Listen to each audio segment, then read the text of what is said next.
O ser humano é o único ser que existe que tem duas naturezas: natureza de baixo e natureza de cima.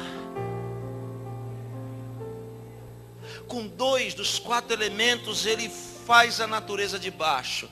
Ele pega o pó. Esse pó aí que a gente pisa em cima todo dia, ninguém dá nada. Porque é assim que Deus trabalha. Deus sempre pega o que ninguém dá nada e transforma em algo precioso. O santo e eterno e bendito pega o pó, mas o pó só não tem constância. Então ele junta o segundo elemento, a água, e faz o barro. O homem foi feito de barro. É assim que está escrito no livro do profeta Jeremias, no 18º capítulo. Ele é o oleiro que sabe trabalhar no barro.